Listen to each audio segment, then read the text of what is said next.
Olá, você que nos acompanha aqui no canal do Instituto Brasil Israel no YouTube. Como em toda sexta-feira, estamos com a jornalista Daniela Kresh para comentar sobre os principais assuntos da semana em Israel. Como de costume, quero pedir para você deixar o seu like aqui no vídeo, a sua inscrição em nosso canal, também o seu comentário aqui embaixo. Peço também para você compartilhar esse vídeo com amigos e familiares. E também lembro a todos e todas que agora nós temos o Clube de Membros com conteúdos exclusivos para os assinantes aqui do IB, que por apenas R$ 14,99 por mês, você acessa os conteúdos exclusivos aqui no canal, tem prioridade na compra de ingressos de eventos que o IB realiza, também descontos em cursos que o IB oferta. Na semana passada eu conversei com a Dani sobre a influência judaica no filme, na história, nos comics do Super-Homem, né, o filme que está em cartaz aí, mas que surgiu no final, os primeiros quadrinhos no final dos anos 30, então vale muito a pena assistir para você saber a influência judaica por trás do Super-Homem. E essa semana eu bati um papo com o João Miragaia, onde ele aprofundou o tema dos árabes israelenses. Às vezes as pessoas fazem muita confusão com o pessoal que mora em Gaza, o pessoal que mora na Cisjordânia, com os árabes israelenses, com o druso, com o beduíno, o que tem de diferente, o que tem de ponto em comum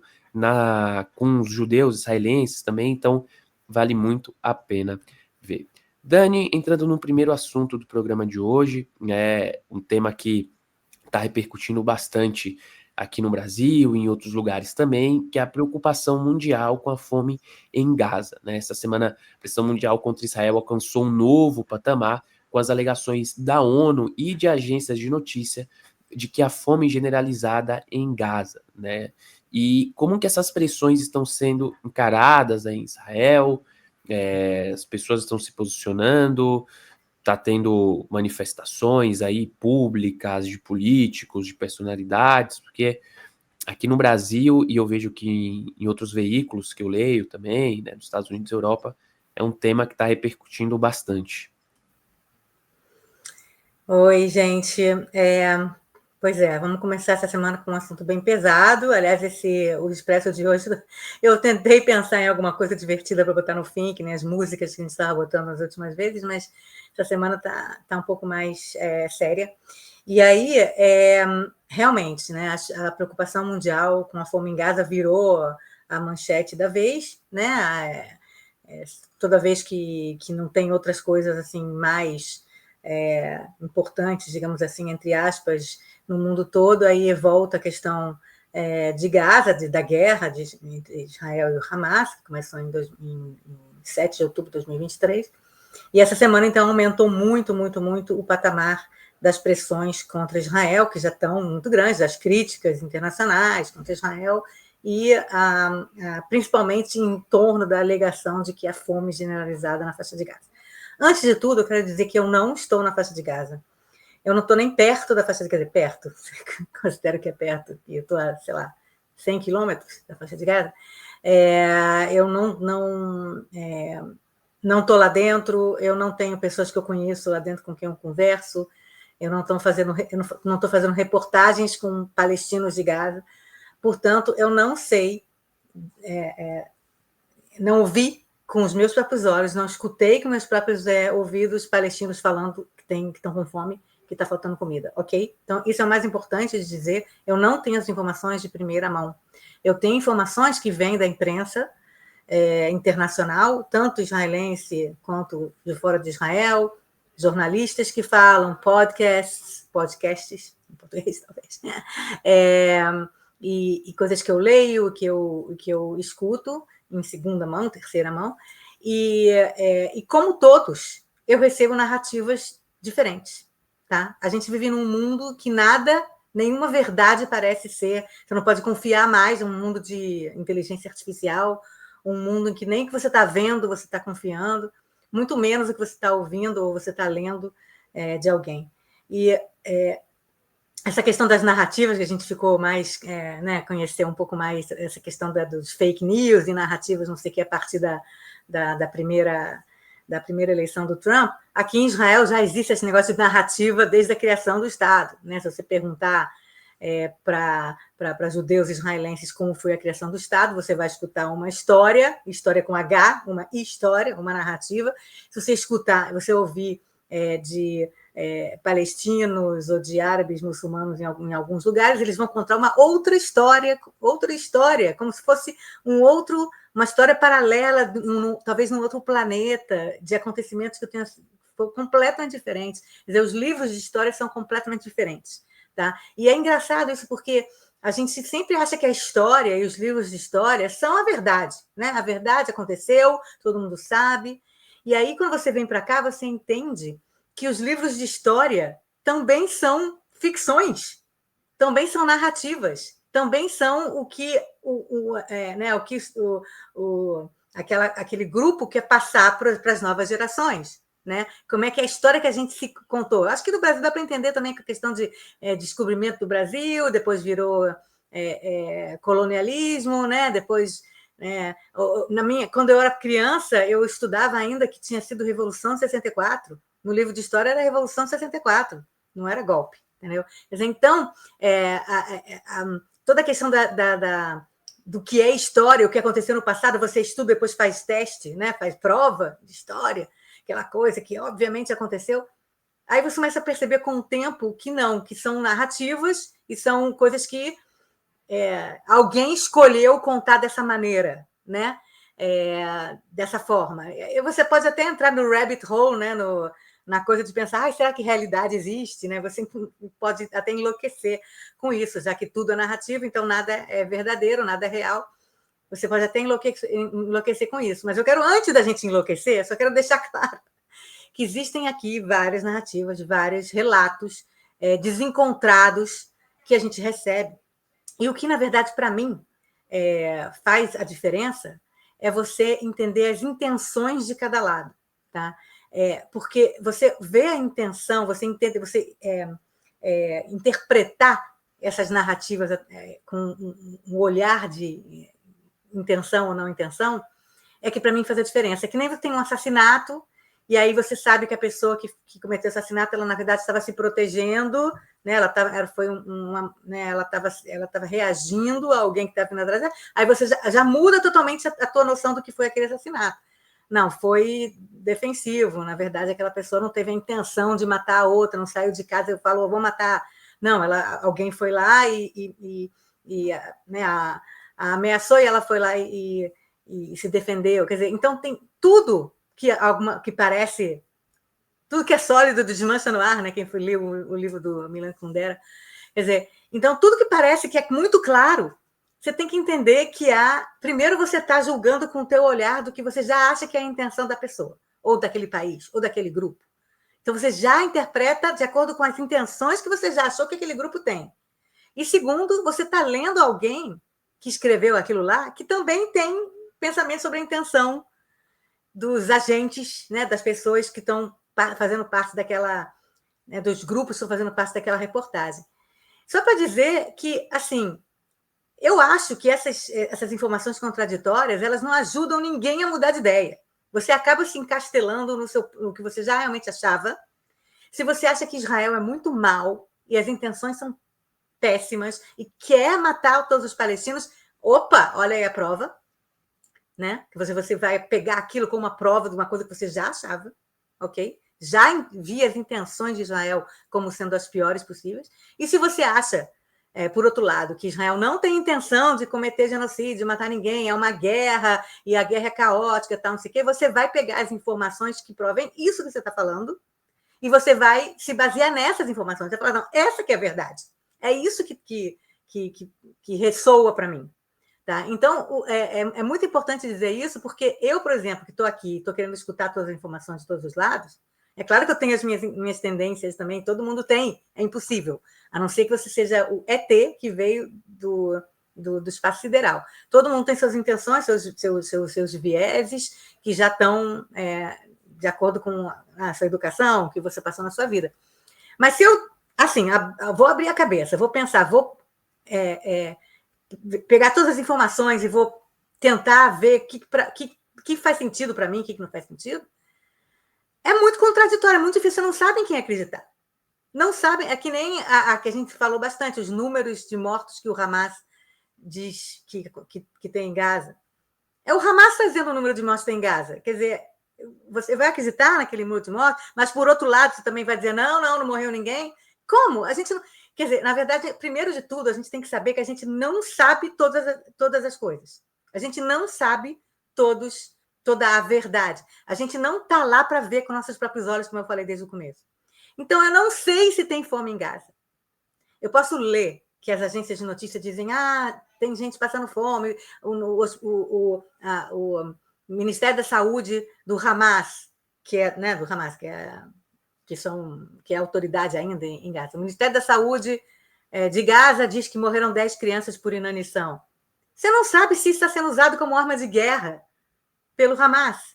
Se as informações que são arma de guerra, sempre, se o Hamas está usando esse tipo de informação como arma de guerra contra Israel. E funciona no mundo todo, né? Sempre quando você fala que tem fome em algum lugar, e você culpa o outro lado, né, por essa fome, você está usando isso como arma de guerra também, né? Independentemente de ser verdade ou não. Quer dizer, então, é muito difícil. Essa semana eu li tanta coisa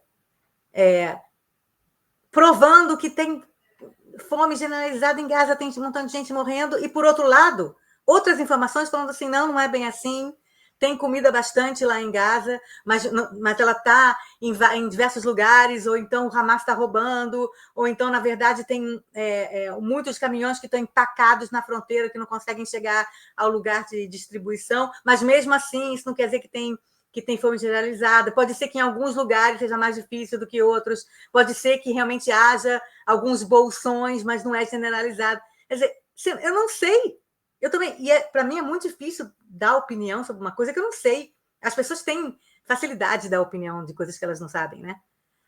Eu li um negócio. Opa, então agora parece a minha mãe. Minha mãe recebe o WhatsApp. Mãe, desculpa, você está aqui no vento.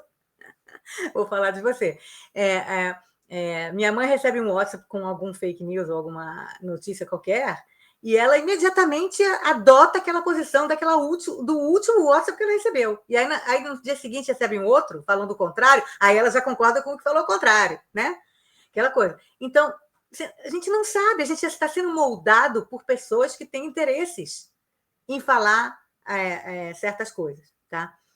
Tudo isso, estou falando há 12 minutos, só para dizer que eu não sei se tem fome em Gaza, se é generalizado, se realmente é isso tudo, ou se é usado como arma de guerra ou não.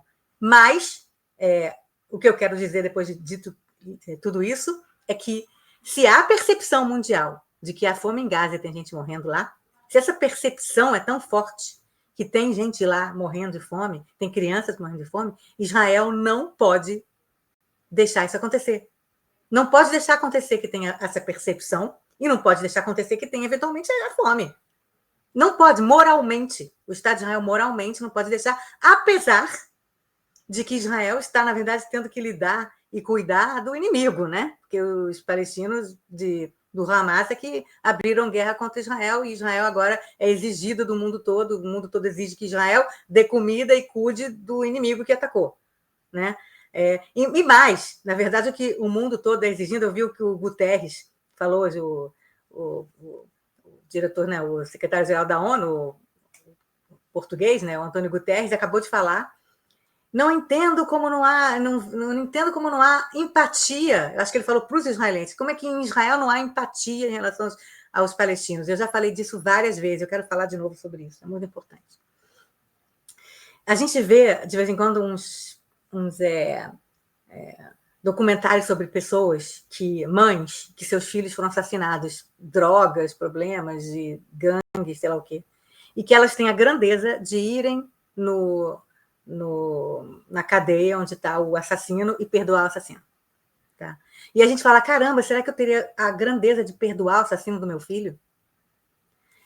É dessa forma que você tem que pensar, ao meu ver, a maneira como muitos israelenses, veem o que acontece com os palestinos. Porque o que acontece com os palestinos, conflito no Oriente Médio, que a gente chama de conflito no Oriente Médio, não é de ontem, não é de hoje, não é do dia 7 de outubro de 2023. É um conflito que existe antes mesmo da existência do Estado de Israel. Mas, pensando só desde 1948, que foi a criação do Estado de Israel, quantas brigas, quantos conflitos, quantos mortos de ambos os lados já aconteceu desde então. Não é fácil, e não, eu acho que também não é possível, é uma coisa de geracional, não é possível você querer que um povo que é há 75, 77 anos atacado por outro, exigir que ele tenha essa empatia que você que está fora, que está no mundo, que você não tem essa ligação emocional, e você não tem essa ligação histórica com nenhum dos dois grupos, sei lá, é impossível que você não vai ter essa mesma empatia. Pegando o exemplo da mãe que perdoa o assassino do filho, se você não é a mãe e não conhecia o filho, você fala, poxa, aí você vê a história do assassino, ele realmente teve problemas e tal, ele, poxa vida, a vida dele não foi fácil, aí você fica achando lindo essa empatia que a mãe tem pelo outro, aí você tem empatia também pelo assassino. Mas muitas mães que não conseguem, obviamente, perdoar o assassino dos filhos, vão dizer, como? Como é possível você perdoar o assassino do meu filho querido? Então, eu acho o seguinte, exigir que Israel faça alguma coisa para não ter fome em Gaza, legítimo. Legítimo eu também quero, ok? Perfeito. Agora, exigir que, além de fazer alguma coisa para não ter fome em Gaza, os israelenses demonstrem uma super empatia com os palestinos. Eu já falei isso várias vezes aqui. É cruel isso. E vice-versa. Mas eu não vejo ninguém, não vejo Guterres falando para a liderança palestina ter empatia com Israel. Eu não vejo ninguém pressionando o Hamas para ter empatia com os israelenses. Não vejo ninguém pressionando os ativistas pró-Palestina, a gente já falava bastante disso nesse Expresso também, falando, vocês não têm empatia com os israelenses e os judeus, não? Ninguém pressiona os ativistas pró-palestinos para terem empatia com Israel ou com os judeus. Mas Israel tem que ter empatia. Israel não precisa nem só ajudar os palestinos ou dar comida para os palestinos que os atacaram, mas tem que também ter empatia e ser humano.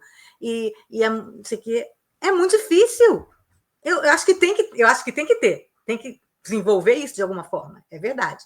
Mas essa exigência internacional, como se os israelenses fossem seres humanos muito horríveis, que não conseguem ter empatia com gente que está passando fome. Eu acho isso muito, muito, muito complicado. Nesse caso do conflito entre esses dois lados, é preciso que haja aqui uma espécie de acordos, né? Acordos de não hostilidade entre os dois lados, sem a exigência de que os dois lados amem um ao outro. Você não vai fazer os palestinos amarem os israelenses. Você não vai fazer os israelenses amarem os palestinos. Com exceções, né? Claro que você tem exceções pessoais, pessoas que conhecem palestinos, tal, não sei o quê. Isso, obviamente, existe em todos os lugares, tanto entre palestinos quanto israelenses. Estou falando assim no contexto geral da sociedade. Tá? Você não vai fazer que haja uma empatia de um dia para o outro no meio de uma guerra. O que você pode fazer é que não tenha hostilidades. Não exigir que o outro ame o outro, mas não ataque, pelo menos. O que você vai sentir em relação ao outro é outra questão, mas pelo menos não ataque.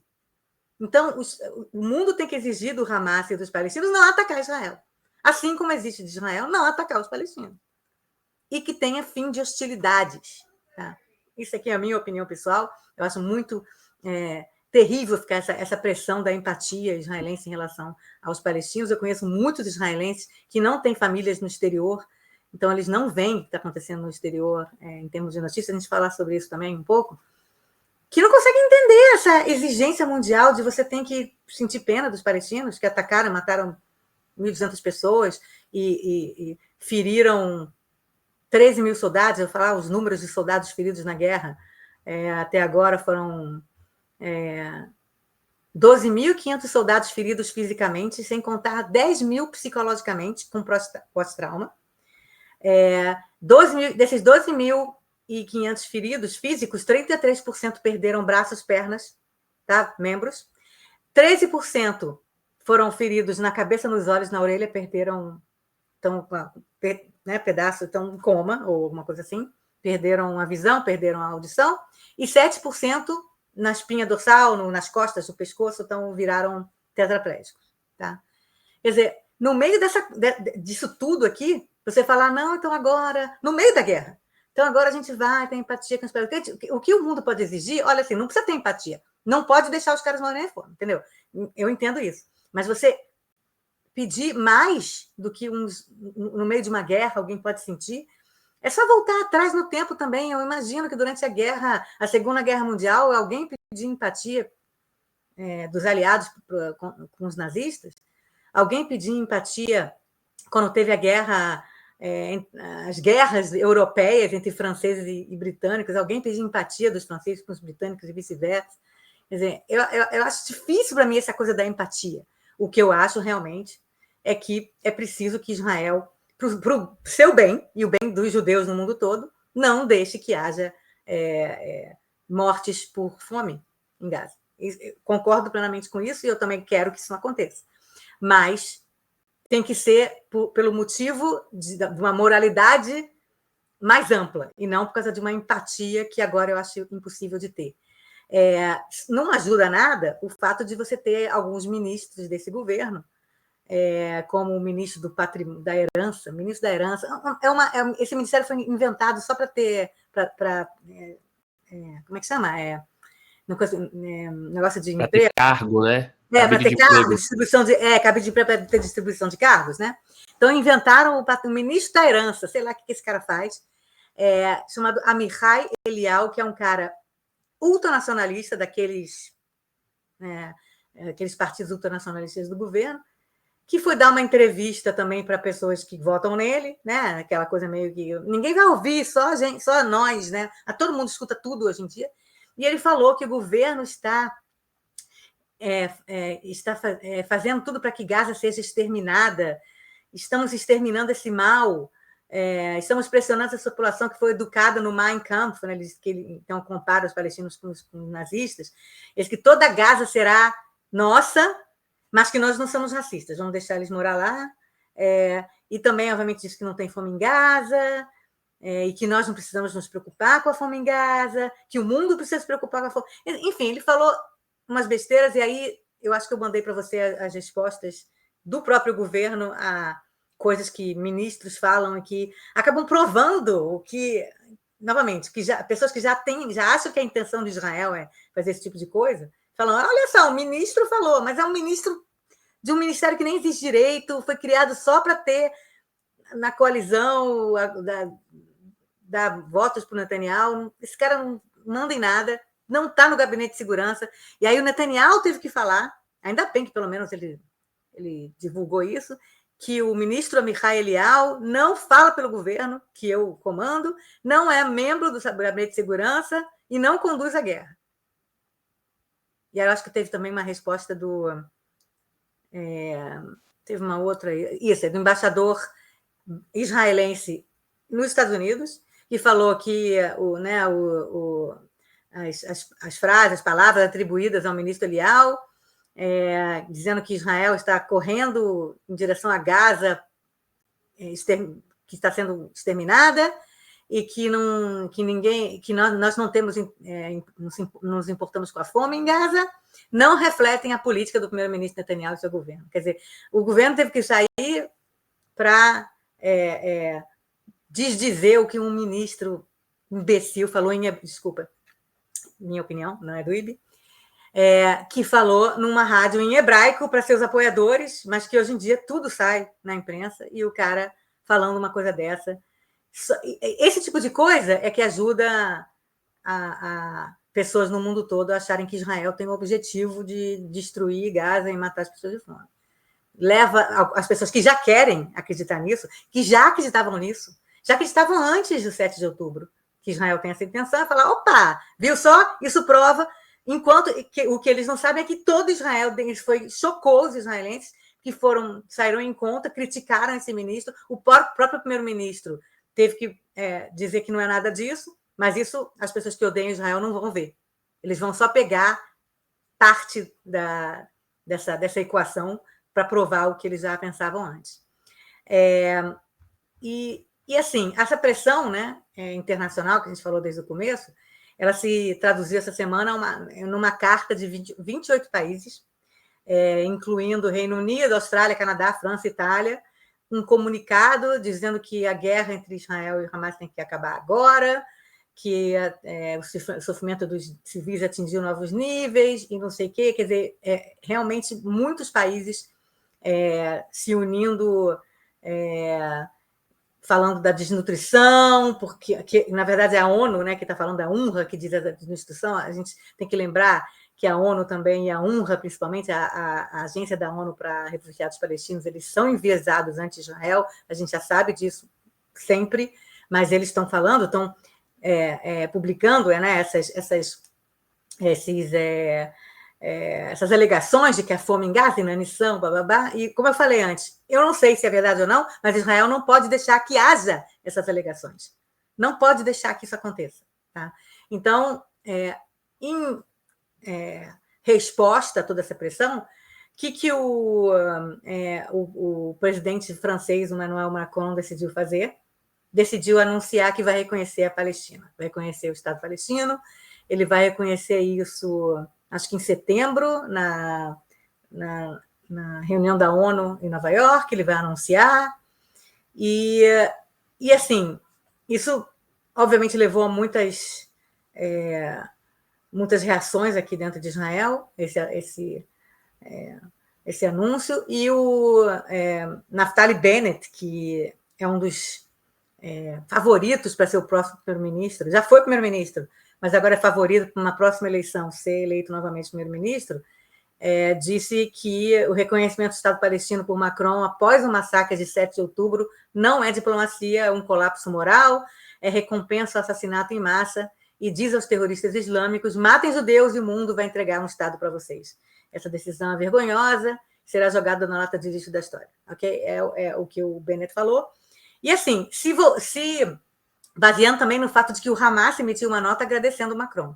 Se o Hamas emitiu uma nota agradecendo o Macron, a gente tem que pensar duas vezes se o que o Macron vai fazer ajuda ou não na paz do Oriente Médio, né? Se você toma uma decisão que o Hamas diz: opa, obrigado, está do nosso lado, aí fica mais complicado a gente achar que essa decisão, de alguma forma, vai levar a alguma coisa. Ou se, na verdade, não vai acabar empoderando mais ainda o Hamas e os extremistas, como o Bennett falou. Eu não sei quais são, talvez o Macron esteja certo de anunciar agora, então, porque tem fome em Gaza, anunciar o Estado palestino, mas o resultado que a gente tem visto é nas negociações para a devolução dos reféns israelenses. Tá? A gente está tendo, nesse momento, negociações para um cessar-fogo de 60 dias, em que 10 dos 20 reféns israelenses ainda vivos seriam devolvidos para Israel, em troca de milhares de presos palestinos, em troca de um monte de coisa que Israel vai dar, coisas péssimas para Israel, mas que, em troca desses 10 reféns ainda vivos, quase 2 anos no cativeiro do Hamas, Israel aceitaria dar. E estava tendo uma negociação em Doha, no Catar, com gente do Catar, os americanos envolvidos, o Steve Witkoff, estava tudo indo bem até começar essa pressão sobre Israel na última semana. Essa pressão contra Israel na última semana. Todas as informações, essas cartas dos 28 países, e o Macron dizendo que vai reconhecer a Palestina, e um montão de gente, o Canadá, o primeiro-ministro canadense dizendo que Israel está cometendo genocídio, e não sei o que, e o Brasil entrando junto com a África do Sul naquela ação contra Israel no Tribunal Internacional de Genocídio. O que aconteceu? O Hamas começou a se sentir empoderado e que o mundo todo está a seu lado e deu para trás nas negociações. Porque o Hamas só vai aceitar negociar, devolver reféns, que é o que faz, que é na verdade, o seguro-saúde dele, é ter 20 reféns vivos, né? Só vai negociar, devolver esses reféns quando não tiver outra... Tem jeito, vai ter que devolver os reféns. E no momento em que ele se sente empoderado, o mundo todo está a favor do Hamas, o mundo todo está... É o que o Hamas pensa, né? O Macron não pensa isso, mas é o que o Hamas... É assim que o Hamas traduz isso, né? Essa carta dos 28 países, não sei o quê. O Hamas falou assim: não, agora não vale a pena para mim devolver ninguém, porque está todo mundo contra Israel mesmo, e vão... e o Hamas, a gente sabe que usa, né, o ódio né, contra Israel, o antissemitismo, o antisionismo, como arma de guerra para ver se algum dia consegue acabar com Israel. Né? Porque se não consegue pela força, consegue então através da pressão mundial. Vamos então desmantelar o Estado de Israel, ou sei lá o quê. O Hamas acha que isso pode acontecer. Então, o Hamas deu para trás. Deu para trás como? Já estava quase tudo certo, estava quase tudo resolvido, e o Hamas veio com uma nova proposta pedindo mais presos por cada refém que será solto, e mais alegações e mais coisas que, na verdade, na prática, quer dizer que ele não está interessado em fazer acordo de cessar-fogo agora com Israel. Quer dizer, às vezes a gente tenta ajudar, né? Que eu digo para esses líderes mundiais, né? Às vezes vocês tentam ajudar, mas vocês não entendem de Oriente Médio. Vocês estão falando uma outra língua. A língua do Oriente Médio não é a mesma coisa que a língua da Europa, tá? Então, a língua do Oriente Médio é o seguinte: o cara lá que está com refém falou: opa, não preciso mais devolver refém nenhum. Vocês estão contra Israel e vocês odeiam Israel, e eu fiz a minha parte, que vocês odiarem Israel, não preciso mais devolver refém nenhum. Quer dizer, então, tem que ter muito cuidado, tem muita sensibilidade. Né? Eu acho assim que o Macron podia ter esperado a devolução dos reféns para fazer isso. Entendeu? Os países todos poderiam ter mandado mensagens diplomáticas a Israel em vez de sair para a imprensa e para os seus públicos internos para se mostrar como eles se importam tanto com a fome dos palestinos, não sei o quê, e aí ficam pressionando Israel. O que acontece é que adia o fim da guerra, adia o cessar-fogo. Porque aí não tem cessar-fogo. O que vocês fizeram, então? Além de incitar mais contra Israel. Melhoraram a fome em Gaza? Alcançaram um cessar-fogo, o fim da guerra? Não, só atrapalharam. Quer dizer, então tem coisa que tem que entender que as coisas têm repercussões. Realmente agora a gente estava prestes a anunciar um acordo de cessar-fogo. Não vai ter acordo de cessar-fogo, pelo menos nos próximos dias. E a última coisa que eu soube antes de começar a fazer esse expresso aqui é que o Trump ligou para o Netanyahu e o Trump disse para a imprensa que ele está certo que o Hamas realmente não quer cessar-fogo. Ele, através do Steve Witkoff, que é o negociador, que voltou de Doha, o Steve Witkoff falou para o Trump: o Hamas não está interessado em cessar-fogo. Eles boicotaram o cessar-fogo, eles torpedearam o cessar-fogo na última hora por causa dessas pressões internacionais. E aí o Trump falou para o Netanyahu, aí saiu, já tinha saído alguma coisa nesse sentido, mas agora de novo o Netanyahu emitiu uma nota. Eu tenho até essa nota aqui, peraí. O Netanyahu emitiu uma nota. Cadê?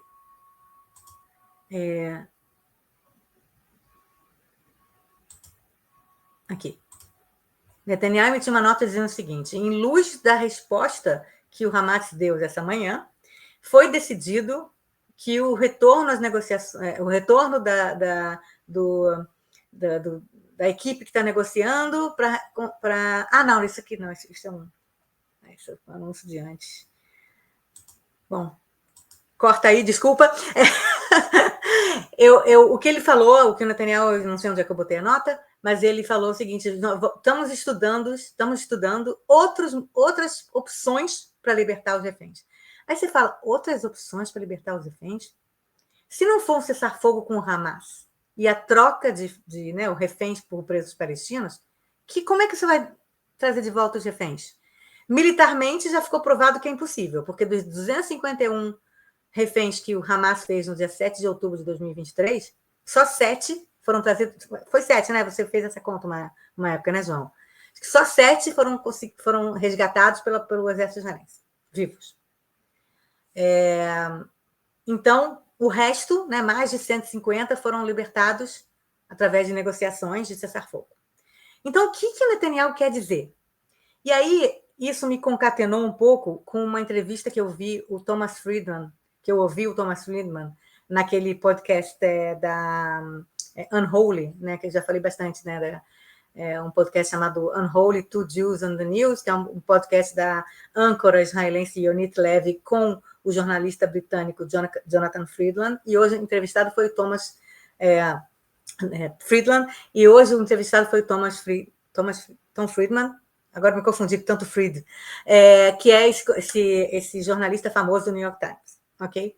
E ele estava falando que uma das possibilidades é, na verdade, para enfraquecer o Hamas. Se Israel diz que o Hamas usa ajuda humanitária, toda vez que Israel manda um monte de ajuda humanitária,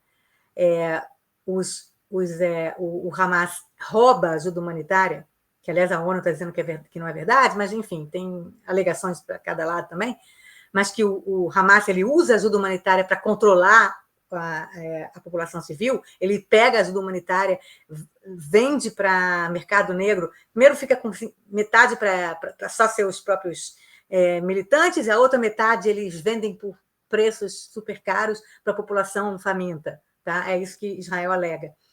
Então, o que o Thomas Friedman falou, que existe a possibilidade de você, então, flood Gaza com comida. Você transformar a comida numa mercadoria tão farta que o Hamas roubar ou não roubar não interessa, porque vai ser tão farta aquela comida que é que nem questão de inflação, né? Quanto menos dinheiro tem no mercado, mais vale o dinheiro. Quanto mais dinheiro tem no mercado, menos o dinheiro vale. Então, seria isso, que você coloca tanta comida na faixa de Gaza que, primeiro, você não tem mais alegação de fome, e, segundo, você diminui o controle do Hamas a essa comida e a importância, então, do Hamas para a população civil. Tá?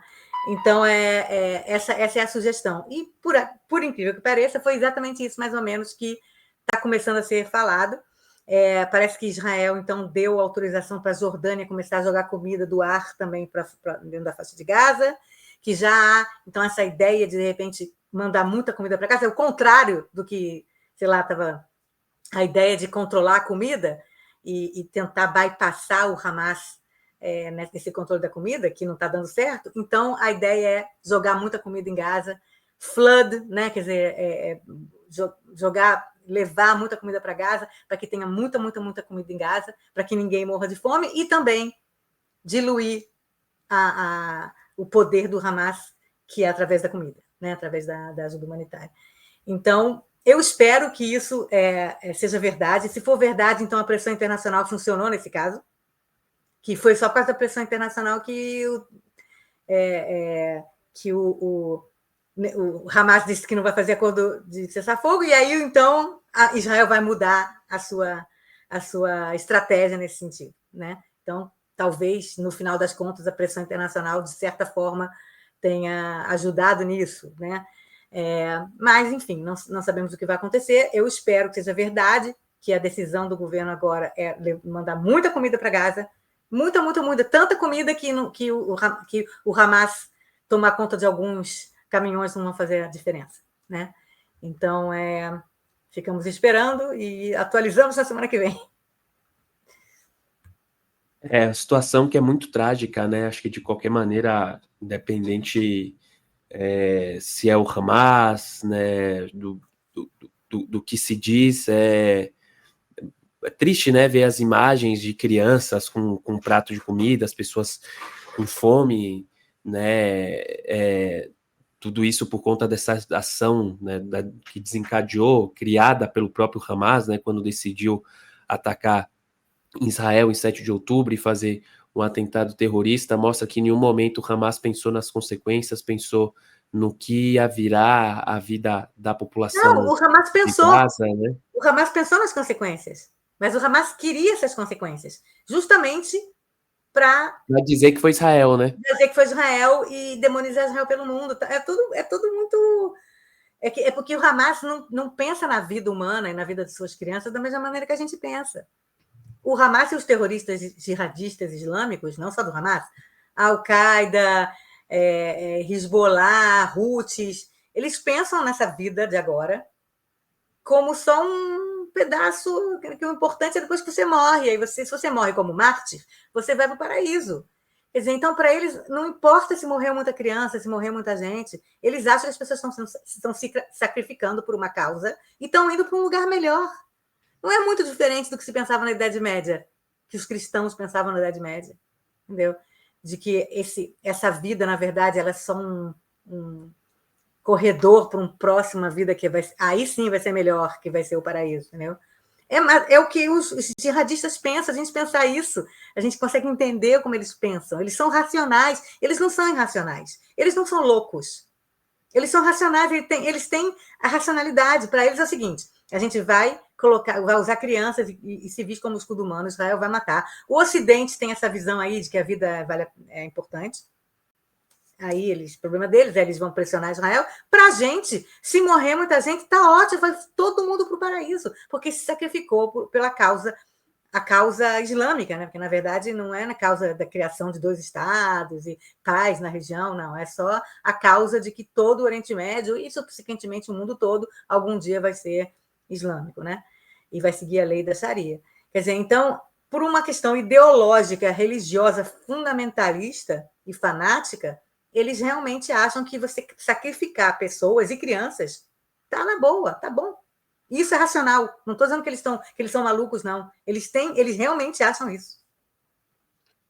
Não, é tudo calculado, né? Mas enfim, de qualquer maneira, muito triste ver as imagens, ver a tragédia, né? E obviamente as pessoas não vão se aprofundar, querer saber as nuances e vão pintar Israel como o principal e único responsável por tudo e por todas as consequências, né, Dani? E já queria aproveitar e entrar no segundo assunto aqui, né, que a gente vê a pressão mundial, a preocupação mundial com a situação da fome em Gaza, né? E parece que a imprensa israelense também mudou a forma de relatar o que está acontecendo em Gaza, né? Pela primeira vez desde o começo das guerras que Israel enfrenta desde 7 de outubro de 2023, a imprensa, a média de Israel, não só os jornais ali mais de nicho, começaram a publicar matérias mais profundas sobre a realidade em Gaza. Eu lembro que o João Miragaia fez até um vídeo, um Reels, para o nosso Instagram, dele explicando por que as imagens que repercutem no mundo inteiro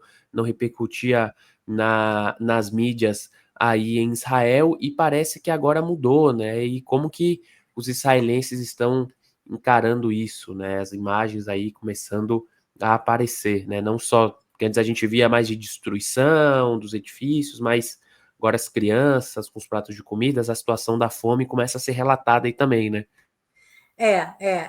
Quem não vive num país em guerra não consegue entender isso.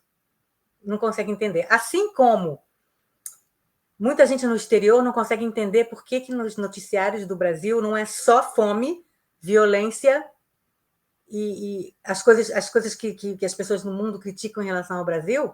Eles acham que todos os noticiários no Brasil deveriam ser só para acabar com a fome no Brasil, para acabar com a violência no Brasil. Que se noticiário brasileiro noticia, sei lá, Lady Gaga em Copacabana, é futilidade, porque, na verdade, tem que noticiar só tem criança morrendo de fome no Nordeste ou whatever, entendeu? Quer dizer, então, quem está fora fica exigindo do país, né, das pessoas que estão dentro do país, que vivam na lama dos problemas que estão acontecendo naquele país, o que é impossível, porque no caso de Israel e a guerra de 7 de outubro de 2023, os israelenses ainda estão mais ou menos no 7 de outubro, talvez agora estão passando para o dia 8 de outubro, mas acho que os israelenses ainda estão sofrendo o trauma do dia 7 de outubro, e agora estão sofrendo o trauma também da guerra contra o Irã, né, que teve há um mês atrás. Quer dizer, então, é muito importante em termos de coletividade, de como que uma sociedade consegue continuar a sobreviver e com algum tipo de saúde mental, é você meio que, não digo escapismo, tá? Mas é você, primeiro, prestar muita atenção nos seus próprios problemas e nos seus próprios afetados. Aqui, todo mundo que morreu, ou que foi sequestrado, ou que teve algum pai, não sei o quê, ou que os seus negócios acabaram, que é exército, que perdeu uma perna, não sei o quê, todos eles ganham uma reportagem. Todos eles são. Cada pessoa aqui, todo mundo sabe o nome das pessoas, dos 1.200 que morreram, dos 251 que foram sequestrados, das pessoas que estão perdendo seus negócios porque estão tendo que fazer reserva no exército, das mulheres dos reservistas. Todo dia tem matéria sobre guerra. Todo dia. Não é que os israelenses falam assim, vamos falar agora sobre, sei lá, Marte. Não é isso. Todo dia tem matéria sobre guerra. Mas a matéria sobre guerra falando da nossa dor. Da nossa dor. de quantos soldados morreram, o funeral de cada soldado, quem é cada soldado. Cada soldado que morre tem 10 minutos de noticiário sobre o funeral, entrevista com os pais, quem é essa pessoa, entrevista com os amigos da escola. Quer dizer, então você tem muito conteúdo para falar de guerra, mas sobre a sua própria dor. E as pessoas estão vivendo essa dor, estão nessa lama da dor. Então é muito difícil, enquanto os israelenses ainda estão nesse trauma, não estão no pós-trauma, estão no trauma ainda do 7 de outubro, e de tudo que aconteceu desde então. Guerra com Hezbollah, os Houthis continuam mandando bomba, mandando míssil 5 horas da manhã, todo mundo tem que correr para o bunker, continua, né? O mundo não está vendo, mas continua aqui. Então as pessoas estão ainda na sua própria dor. Não houve clima no país, e eu acho que em qualquer país, Israel não é um país diferente de nenhum outro. Tá? Se alguém quiser fazer excepcionalismo de Israel, pode acabar. Gente de pele e osso, células, cabelo, 2 olhos e boca. Tá? Gente, tudo igual. Pensa, tem mesmo coração e mesma cabeça. Tá? Então, como qualquer país em guerra, o país sim se volta para si mesmo. Se volta para si mesmo, a sua própria dor, empatia com o seu próprio povo. Tá? E é muito difícil para as pessoas verem o que está acontecendo do outro lado com um inimigo. Eu acho que é só estudar gente em guerra, em qualquer outra guerra civil. Na guerra da secessão americana, os Yankees não estavam muito interessados no que estava acontecendo com os caras lá do sul e vice-versa. Né? Então, quando você vê o outro lado como inimigo,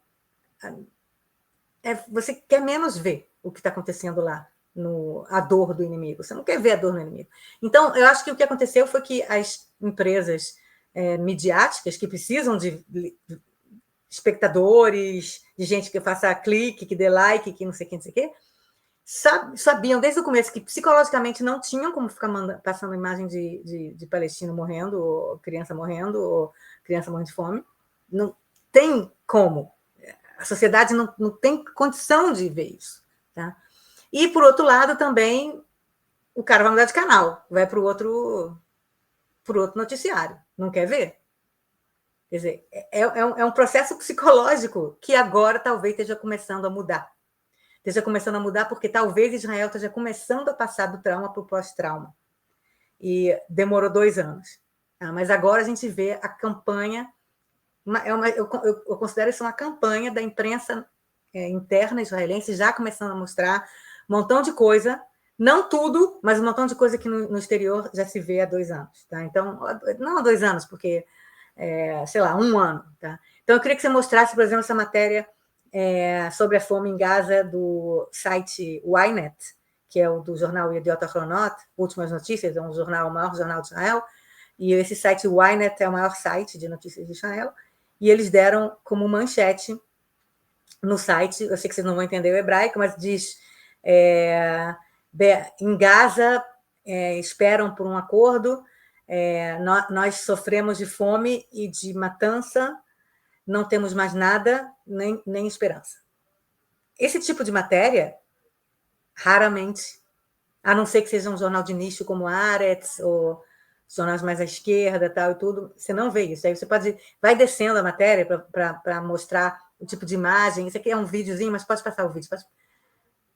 Não, aqui, as imagens de barracas palestinas lá dentro, e vai baixando.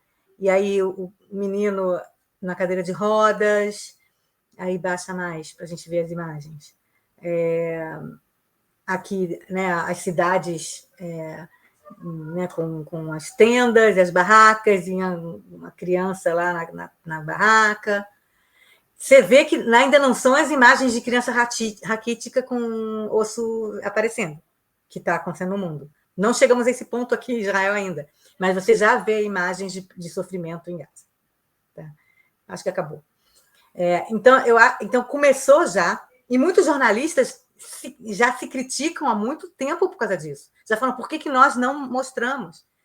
Mas isso é tudo um processo de psicologia da sociedade, digamos assim. Então, acho que agora os jornalistas, como um todo, todos jornalistas mainstream, né, da mídia média, né, já começou a ter matéria, né, nas televisões, já começou a ter matéria. Quer dizer, muitas coisas que há 1 ano e meio, jornalistas israelenses médios, que não saem para o exterior, não têm famílias no exterior, nem falam inglês direito, vivem em Israel, nem vão para o exterior, né, porque até agora nem podiam ir para o exterior muito, porque estavam no meio da guerra, que vivem o dia a dia de Israel, não veem o outro lado e não escutam o que o mundo está dizendo, não estavam se importando, ou não estavam recebendo informação. Entendeu?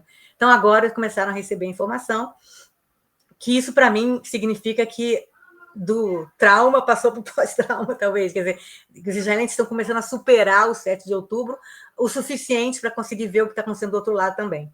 Tá? Muito disso eu acho que tem também por causa do aumento do antissemitismo, a gente vai falar isso daqui a pouco.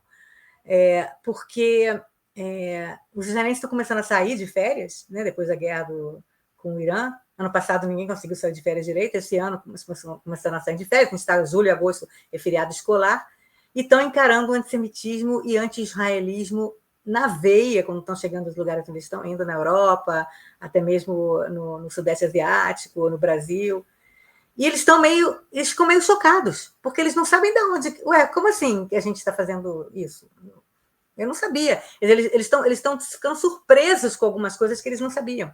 Então, acho que agora está ficando um pouco mais claro que é preciso falar para os israelenses o que o mundo todo está vendo. Verdade ou não? Se é verdade ou não, eles têm que entender o que o mundo está falando e o que o mundo está vendo. As imagens que o mundo está vendo. Que se você, israelense, visse essas imagens em algum outro lugar, você também ia ficar chocado. Você também ia ficar indignado. Tá? Quer dizer, então, eu acho que está começando um processo muito interessante. Outro motivo também dessa mudança de perspectiva dentro de Israel e na imprensa também é o fato de que o governo israelense está cada vez mais fraco, e agora a gente falou na semana passada que a coalizão de governo perdeu dois partidos. Agora o governo tem 48 cadeiras. Para ter um governo viável, você tem que ter 61.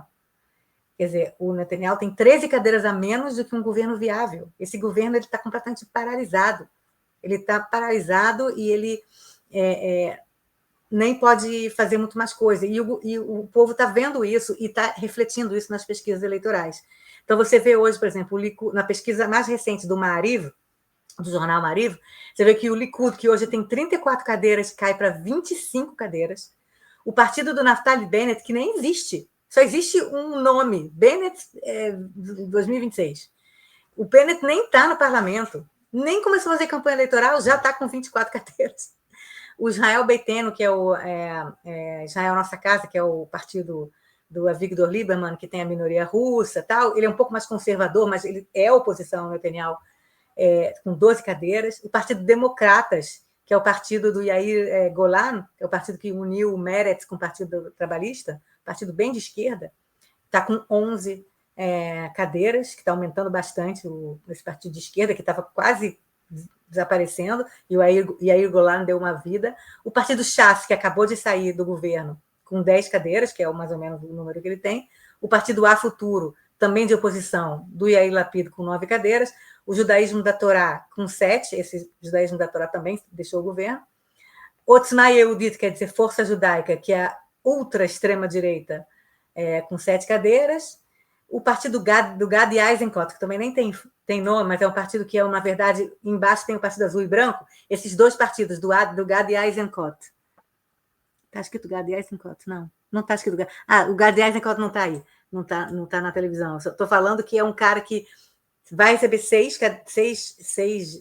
cadeiras no parlamento. Ele não está nem aí, porque ele não existe ainda. Mas tem um partido aí, tem um cara chamado Gadi Eisenkot, que vai formar um partido, já vai receber 6 cadeiras. O Azul e Branco, do Benny Gantz, com 5 cadeiras.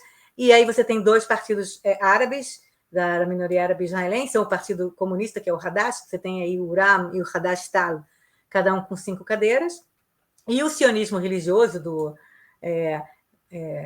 ministro da Economia, Bezalel Smotrich, o cara extrema direita, nem recebe nenhuma cadeira.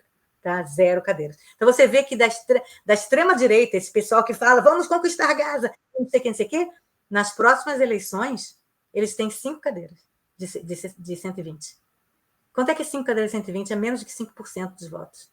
Quer dizer, a extrema-direita em Israel é nicho, muito, muito, muito pequeno. E eles hoje estão falando para o mundo como se eles mandassem.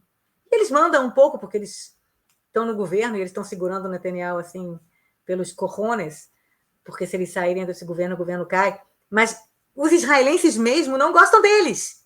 E a gente sabe por todas as pesquisas eleitorais que mais de 70%, chegando até 80% em algumas pesquisas, querem que a guerra acabe. Não são extremistas de direita, não querem matar palestino, não querem que tenha guerra, não querem reconquistar Gaza, não querem nada disso que as pessoas no mundo acham que todos os israelenses querem e fazem.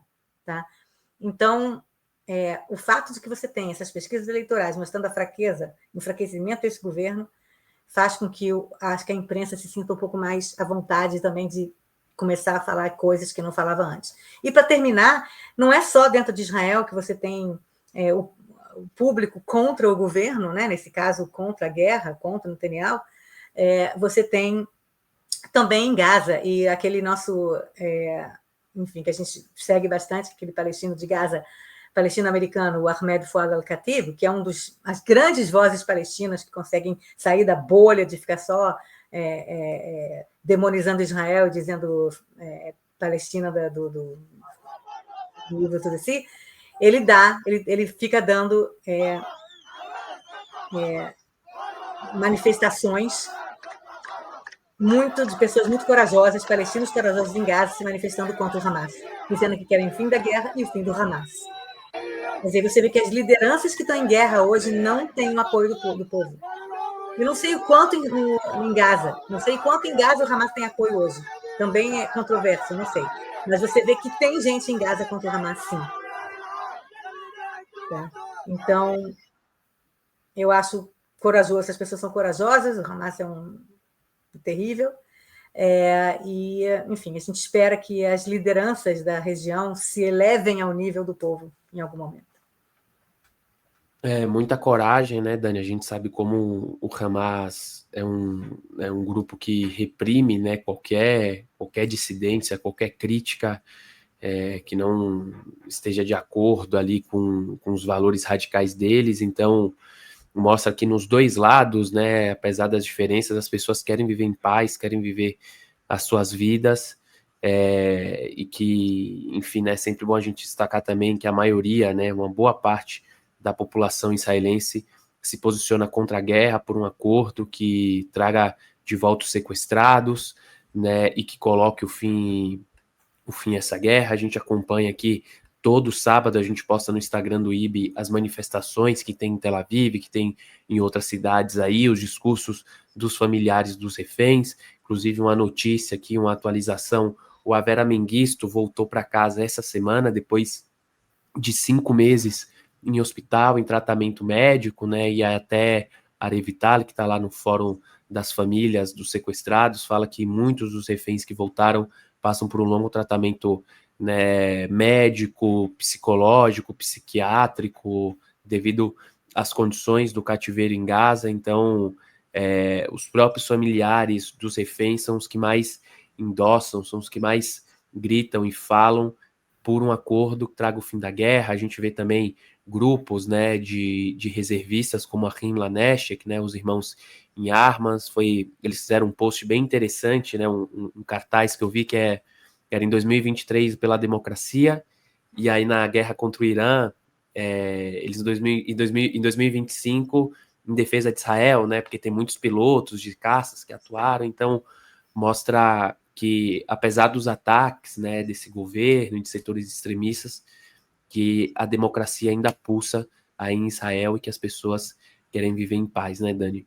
A sociedade civil é muito forte em Israel, e para algumas vozes que acham que contra esse governo Netanyahu, que é odiado pela maioria dos israelenses, como as pesquisas de opinião dizem, contra esse governo deveria haver um golpe militar ou um golpe civil contra esse governo. Eu sou contra. Eu acho que Israel precisa manter a democracia e fazer mudança de governo democraticamente. Exatamente. Dani, para a gente finalizar aqui o programa de hoje, a gente vai falar de um tema muito triste, né? Um tema enfim, que traz a um passado, a uma memória que, né, muitos de nós ouvia nossos antepassados, né, nossos pais, avós, bisavós contar e nunca imaginou que ia viver algo parecido com isso, né, com que eles viviam em tão pouco tempo, né? Aí eu falo, claro, da ascensão do antissemitismo no mundo, né? Paralelamente ao aumento da crítica a Israel em todo o mundo, o aumento do antissemitismo, que a gente já sentia, a gente já via crescendo desde 2023, está chegando aí a níveis nunca vistos desde o fim da Segunda Guerra Mundial, né, Dani? E aí eu queria que você desse uma atualizada e comentasse aqui para a audiência que nos assiste o que aconteceu na última semana, né? Pois é, eu acho que eu não preciso falar tanto para as pessoas que estão fora de Israel. Eu estou dentro de Israel, então eu não estou sentindo na minha pele nesse momento, apesar de que aqui você sente ataques terroristas, né? Tanto ontem, por exemplo, teve um ataque terrorista de não sei se ele era árabe-israelense, era palestino, estava em Israel, acho que era árabe-israelense, não sei, mas alguém que atropelou 8 soldados que estavam esperando um ônibus numa estação de ônibus, como é que chama? Parada de ônibus, e o cara foi lá e atropelou, e tem muito disso, e feriu 8 soldados, alguns gravemente, só porque eles estavam vestidos com a roupa de soldados, independentemente de serem combatentes, não estavam longe de Gaza, mais de 120 quilômetros de Gaza, e essa pessoa viu jovens de 18, 19, 20 anos com roupa com uniforme militar, foi lá e atropelou. Tá? Então a gente sente essas coisas aqui em Israel, mas a gente não sente o antissemitismo que judeus da diáspora estão sentindo nesse momento, que chegam a níveis assustadores. Nunca, desde o fim do Holocausto, né, a gente fala aí 80 e poucos anos, houve esse aumento do antissemitismo, que é muito preocupante, né? Porque, afinal de contas, se eu estou falando aqui que até os próprios israelenses são contra a continuação da guerra, que dirá os judeus do mundo todo que nem israelenses são, e que nem têm responsabilidade nenhuma, nem votam aqui em Israel, não têm responsabilidade nenhuma, eles são etnicamente ligados aos israelenses, que são judeus, mas eles são brasileiros, eles são americanos, eles são alemães, eles são não sei o quê. E eles achavam que estavam seguros nos países onde eles estavam, né? Que, aliás, na verdade, os judeus antes do Holocausto na Europa também achavam que estavam seguros, né, nos países onde eles também eram alemães, também eram austríacos, também eram húngaros, também eram poloneses, e achavam que estavam seguros, porque, afinal de contas, Estado-nação, todos nós somos cidadãos. Mas não, em momentos de crise, ou mundial, ou conflitos, como está acontecendo agora, o ódio aos judeus aflora, independentemente se os judeus têm alguma coisa a ver com o que está acontecendo em Israel. Ninguém pergunta para os judeus que são atacados se eles são a favor ou contra o governo israelense, especificamente, ou se eles querem matar Palestina. Só atacar e pronto, né? Por causa do antissemitismo crônico que existe no mundo há 2000 anos ou mais, de judeus serem vistos como traiçoeiros, que têm intenções ruins, né? Aquela coisa que se fala de Israel também, né? A intenção é ruim, a intenção é genocida, a intenção é os israelenses são ruins, que o suprassumo do antissemitismo, é você achar que os judeus são uma cabal de pessoas traiçoeiras que querem dominar o mundo. E essa é a base do antissemitismo. Então, a gente tem essa semana, acho que você pode botar, eu até mandei para você um infográfico que apareceu nas minhas redes sociais, que eu não sei nem quem fez, obrigada, mas que é o que aconteceu só essa semana nos judeus na Europa, nessa semana. Primeiro, 52 crianças judias francesas que foram expulsas de um voo da empresa aérea Vueling por cantar em hebraico, e a monitora de crianças judias de 13 a 17 anos, uma coisa assim, que estavam numa colônia de férias na França, na Espanha, crianças judias não israelenses, judias que estavam numa colônia de férias na Espanha, crianças judias francesas, tá? Foram expulsas de um voo porque, teoricamente, eu não sei exatamente, há também alegações de um lado ou de outro, estariam cantando uma música em hebraico, que é uma música que não tem nada a ver com guerra, não tem nada a ver com nada, não tem nada a ver com Israel. É uma música famosa judaica, que é aquela Ve'aikar, ve'aikar, lo lefached klal, que é uma música, acho que com letra bíblica, que diz o mais importante é que a gente não ter medo, mais importante é não ter medo. É isso. Não, a música não diz vamos matar os palestinos. Não, é uma música com letra bíblica que diz o mais importante é que nós não tenhamos medo. É uma música que é cantada em, sei lá, colônia de férias, entendeu? Então, essas 52 crianças talvez tivessem cantado, e aí a equipe do voo, do avião, não gostou porque estava em hebraico, acharam que era alguma coisa, sei lá, em hebraico, que eles são judeus e israelenses, e que é genocídio dos palestinos, e tiraram todas as 52 crianças do voo, e ainda pegaram depois a gente passa o vídeo da monitora dessas 52 crianças, foi jogada no chão e algemada, menina de 21 anos, por ficar... por perguntar o que está acontecendo aqui, não sei o quê. Depois tem um outro vídeo dessas 50, de uns monitores com essas 52 crianças num outro avião, que eles foram colocados horas depois, num outro avião para voltar para a França, e o cara falando em francês: agora vocês entenderam, não é para mostrar nada, não é para mostrar kippah, não é para mostrar Magen David, não é para mostrar nenhum símbolo judaico, não é para cantar em hebraico, não é para fazer, vocês têm que ficar fingindo que não são judeus. Ele fala isso no vídeo. Tá? Quer dizer, os judeus chegou a esse ponto que eles têm que ir no mundo todo, num avião da Espanha para a França, fingir que não são judeus, não falar hebraico, não mostrar a estrela de Davi, não usar kippah, nenhum sinal de que são judeus, porque senão vão ser assediados. Porque Israel, né, segundo o mundo todo, está matando palestinos. O que tem uma coisa a ver com a outra, não sei. Só o fato de que Israel é o único país com maioria judaica do mundo, talvez. E aí, né, a gente vem aí essa coisa. Tem tantos países muçulmanos, cristãos, mas o país judaico ele é um país pária, né? Então, essa foi a primeira coisa. Turistas judeus foram impedidos de desembarcar de um navio numa ilha da Grécia.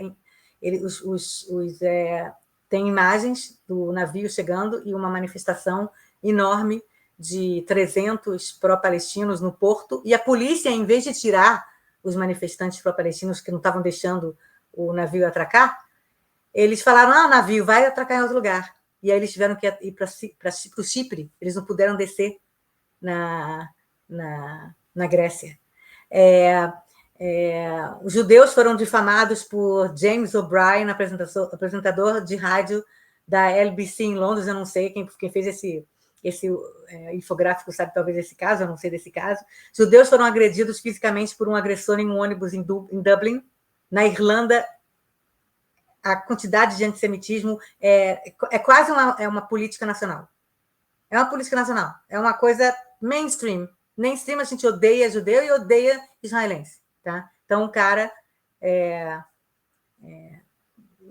pessoas com sinais de judeus foram agredidas fisicamente no ônibus.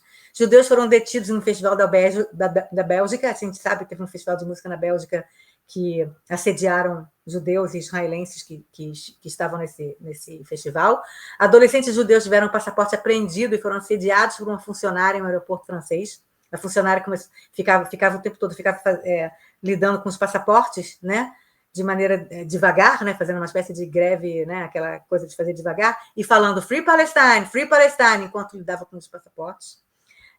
Judeus foram fisicamente atacados em uma balada por manifestantes pró-palestinos em Rhodes, e um restaurante judaico foi vandalizado na Alemanha. E teve um outro restaurante judaico que não vai abrir, que decidiu não abrir, que ia abrir as portas, de um chefe famoso chamado Eyal Shani, que decidiu não abrir as portas em Berlim, na Alemanha, por causa do antissemitismo. Tá? Isso tudo na última semana. Isso tudo só na última semana. É por essas e outras que eu vou ter uma conversa com a minha filha. A gente pretende viajar em algum momento, nas férias dela, para o exterior. A gente não vai para o exterior há 2 anos. Ela não sai há 2 anos de Israel. E a gente... Israel, micro, né? micro, Israel é menor que Sergipe, né? Então, se tirar férias, você viaja, vai para a Europa, tá? Então a gente pretende viajar para algum lugar e eu já falei para ela que eu preciso conversar com ela. Eu vou ter a conversa, que é muito parecido com a conversa que os afro-americanos têm com seus filhos, quando os filhos começam a ter 16 anos, né, começam a dirigir, aquela conversa de que se vier um policial, você fala assim, senhor, você não fala, não grita com o policial, você faz tudo que mandam, você tem, né, não faz gestos muito rápidos para os policiais não acharem que você está querendo atacar. Essa é a famosa detox que os pais, infelizmente, têm que ter com os filhos nos Estados Unidos. Imagino que em outros lugares do mundo também, só por causa da cor da pele dos filhos. E agora, então, eu vou ter a conversa com a minha filha, porque ela é judia, nós vamos para o exterior e a gente vai falar em português, a gente vai falar em inglês, a gente não vai usar nada que esteja escrito em hebraico, a gente não vai usar nenhum tipo de cordão ou anel que tem o Maguino da Vida, as Estrelas da Vida, nada que a gente pareça que somos judias e principalmente israelenses. Essa é a conversa que todos os pais estão tendo com os filhos agora. Você tem que esconder que você é judeu na Europa, na Ásia, no Brasil, qualquer lugar que você vá, esconde que você é judeu, porque se você mostrar que você é judeu, você pode morrer. Vão bater em você, vão te atacar, você pode morrer. Então, é esse ponto que chegamos, 80 anos depois do Holocausto. Parabéns, mundo. Infelizmente, é isso que está acontecendo. E imagino que vocês aí no Brasil estejam sentindo isso bem mais do que eu. A situação aqui não está fácil, sinagogas reforçando ainda mais a segurança, né? Conta a história também que você estava na Argentina. A audiência na semana passada, a gente conversou aqui, que eu estava gravando um programa do hotel, estava em Mendoza, estava num congresso, num seminário, né, com jovens judeus do movimento Mazorti, do judaísmo conservador na América Latina aqui, e foi em Mendoza, na Argentina, e quando a gente saiu do hotel, teve duas situações, né? Uma, a gente foi fazer um voluntariado numa periferia da Argentina, uma comunidade carente lá de Mendoza, e antes da gente entrar nas vans, que ia levar até o voluntariado, teve que vir um esquadrão antibomba da polícia e do exército para checar a van, checar toda a região, cão farejador para detectar se não tinha explosivo, se não tinha nada. E à noite, quando a gente caminhou do hotel até a sinagoga de Mendoza, que dava mais ou menos uns 20, 25 minutos de caminhada, né? Enfim, por ser Shabat, a gente foi andando, a gente foi escoltado pelo exército e pela polícia, né? Então, viaturas, pessoas com fuzis gigantes, militares, esquema de comunicação. A gente foi em fileira, então tinha um policial atrás, policial na frente, soldados militares do lado, fazendo a escolta de jovens judeus que estavam em Mendoza se divertindo em comunidade, com amigos, festejando, tomando vinho, falando de judaísmo, de Israel, e a gente tiveram que montar um esquema de segurança para a gente, né? Claro que a Argentina tem um histórico mais complexo por conta da AMIA, né, que no dia 18 de julho, inclusive, completou 31 anos, mas obviamente que a situação pós-7 de outubro, esses casos de antissemitismo aí que a gente vem reportando aqui no Expresso e em outros meios aqui do IB, né, influencia e dá um certo, confesso, desespero agora com o Brasil saindo do Tratado da IRA, né? Dá um desespero do que vai ser. Eu mesmo era uma pessoa que eu me considero religioso, né? Eu usava kippah, sempre era um acessório assim religioso importante para mim, de conexão e de identidade. Hoje eu não me sinto mais seguro em usar aqui no Brasil, né? Lembrando que a IRA é o International Holocaust Remembrance Alliance, que é uma aliança, né, em português, Aliança Internacional à Memória do Holocausto, que tem uma definição do que é antissemitismo, né? E tinha 34 países membros, o Brasil acabou de sair, e também o Brasil era observador, e não era mais observador, saiu, né? E inclusive aqui na internet já não tem nem mais o Brasil aqui. Entrei na internet aqui para ver o negócio da IRA. O Brasil ainda está como observador. O Brasil se retirou, né? e que é justamente, diz assim, né, o que é ser, né, o que é antissemitismo, e ajuda a buscar formular políticas públicas em questões relacionadas ao Holocausto e ao antissemitismo. O Brasil se retirou disso.